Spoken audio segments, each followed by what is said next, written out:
Aquí estamos viendo el procesador. Este es el circuito integrado central y más complejo de un sistema informático. Se le suele asociar por analogía como el cerebro de un computador. Es un circuito integrado constituido por millones de componentes electrónicos. Constituye la unidad central de procesamiento, es decir, el CPU, de un PC. Desde el punto de vista lógico, singular y funcional, el microprocesador está compuesto básicamente por varios registros, una unidad de control, una unidad aritmético-lógica y dependiendo del procesador puede contener una unidad de coma flotante. Este procesador es un Intel Core 2, es de doble núcleo con el conjunto de instrucciones de 32 bits y 64 bits basado en la arquitectura Core de Intel. La microarquitectura Core tiene velocidades de CPU bajas y mejora el uso del procesador de ambos ciclos de velocidad y de energía.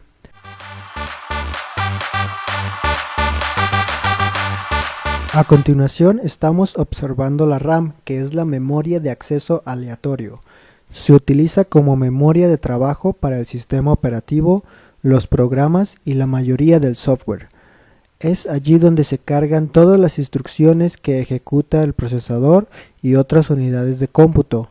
Se denomina de acceso aleatorio porque se puede leer o escribir en una posición de memoria con un tiempo de espera igual para cualquier posición. Nuestra memoria es una DDR2 capaz de trabajar con 4 bits por ciclo, es decir, 2 de ida y 2 de vuelta en un mismo ciclo, mejorando sustancialmente el ancho de banda potencial bajo la misma frecuencia de una DDR SDRAM tradicional.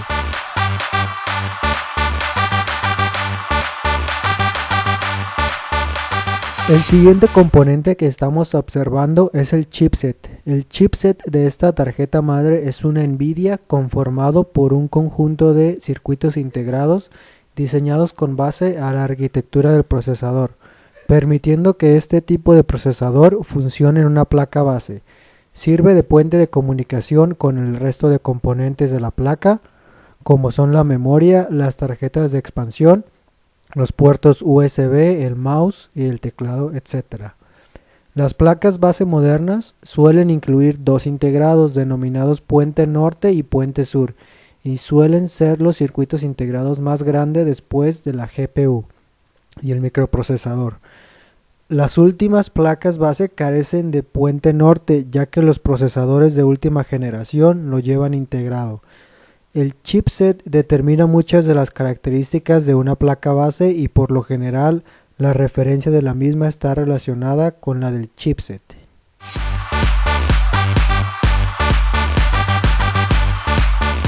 Este es el BIOS, siglas en inglés de Basic Input Output System, en español Sistema Básico de Entrada y Salida. Es un tipo de firmware que localiza y prepara los componentes electrónicos o periféricos de una máquina para comunicarlos con algún sistema operativo que la gobernará. Para ello, la máquina cargará ese sencillo programa en la memoria RAM central del aparato. El programa está instalado en un circuito integrado de la placa base y realizará el control post de la misma en el tiempo de arranque o encendido, proporcionando funcionalidades básicas, chequeo de la memoria principal y secundaria, comunicación con el usuario vía monitor o teclado y enlace mediante los procesos de arranque o booting con el núcleo del sistema operativo que gobernará el sistema. Por lo general, el término se usa de forma ambivalente para referirse al software BIOS o a la memoria ROM, donde residía históricamente en los sistemas de cómputo basados en la arquitectura x86.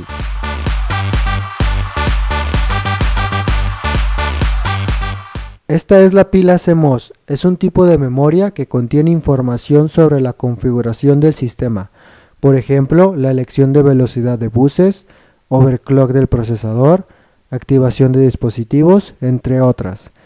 Esta información se modifica por medio de una utilidad de la BIOS que es convocada por el usuario durante el arranque del sistema. Debido a ello, suele confundirse con la propia BIOS, pero es una entidad de memoria diferente. La información contenida en esta RAM CMOS es utilizada por el BIOS para establecer la configuración del sistema durante el arranque del ordenador. En este momento se comprueba la integridad del contenido del CMOS y si dichos datos son incorrectos, se genera un error y el sistema solicita una respuesta al usuario sobre la acción a seguir, continuar o entrar a la utilidad de configuración.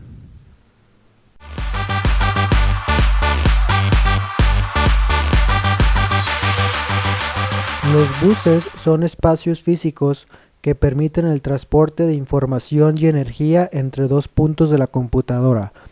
Los buses generalmente son los siguientes: bus de datos, que son las líneas de comunicación por donde circulan los datos externos e internos del microprocesador. Bus de dirección, que es la línea de comunicación por donde viaja la información específica sobre la localización de la dirección de memoria del dato o dispositivo al que se hace referencia. Bus de control, línea de comunicación por donde se controla el intercambio de información con un módulo de la unidad central y los periféricos. Y bus de expansión, conjunto de líneas de comunicación encargado de llevar el bus de datos, el bus de dirección y el de control a la tarjeta de interfaz que se agrega a la tarjeta principal. Y el bus de sistema, que es donde todos los componentes de la CPU se vinculan a través del bus de sistema mediante distintos tipos de datos, el microprocesador y la memoria principal, que también involucra a la memoria caché de nivel 2. La velocidad de transferencia del bus de sistema está determinada por la frecuencia del bus y el ancho del mínimo.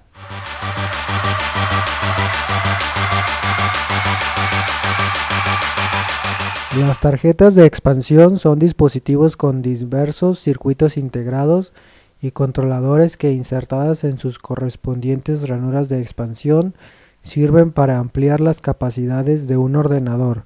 Las tarjetas de expansión más comunes sirven para añadir memoria, controladoras de unidad de disco, controladores de video, puerto serie o paralelo y dispositivos de módem internos. En nuestro caso, la tarjeta de expansión es un módem, que es un dispositivo que sirve para enviar una señal llamada moduladora mediante otra señal llamada portadora. La principal ventaja de estos módem reside en su integración con el ordenador, ya que no ocupa espacio sobre la mesa y recibe energía eléctrica directamente del propio ordenador. Además, suele ser más barato debido a que carece de carcasa y transformador, especialmente como es el caso si es PCI.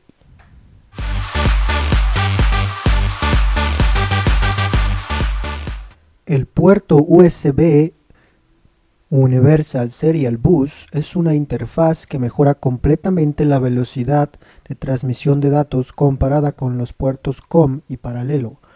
Una ventaja de este puerto es que se puede llegar a colocar 127 dispositivos por puerto de este tipo, usando hub o concentradores. En la tarjeta madre también dispondremos de dos puertos PS2 a los cuales se les conecta el teclado y el ratón. Normalmente el PS2 más cercano a la tarjeta está uno encima del otro. Sirve para conectar el teclado y también el mouse. El puerto serial, también llamado RS-232 por el nombre del estándar al que hacen referencia, fue de las primeras interfaces que permitieron que los equipos intercambiaran información con el mundo exterior. El término serial se refiere a los datos enviados mediante un solo hilo. Los bits se envían uno detrás del otro. El puerto VGA se trata de un puerto con 15 terminales que se encarga de enviar las señales referentes a los gráficos desde la computadora hasta una pantalla para que sean mostrados al usuario. Soporta de 256 a 16.7 millones de colores y resoluciones desde 640 x 480 píxeles en adelante. El puerto RJ45 es una interfaz física comúnmente usada para conectar redes de cableado estructurado, categorías 4, 5, 5E, 6 y 6A.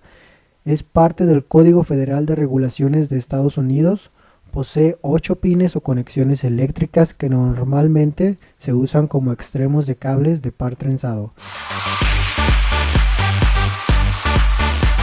El conector SATA es una interfaz de transferencia de datos entre la placa base y algunos dispositivos de almacenamiento, como puede ser el disco duro, lectores y regrabadores de CD, DVD, Blu-ray y unidades de estado sólido u otros dispositivos de altas prestaciones que están siendo todavía desarrollados. Este es el conector de la interfaz ATA o PATA, originalmente conocido como IDE. Es un estándar de interfaz para la conexión de los dispositivos de almacenamiento masivo de datos y las unidades ópticas que utiliza el estándar derivado de ATA. Este es el conector de la fuente de poder. Aquí se conecta una fuente ATX de 24 pines.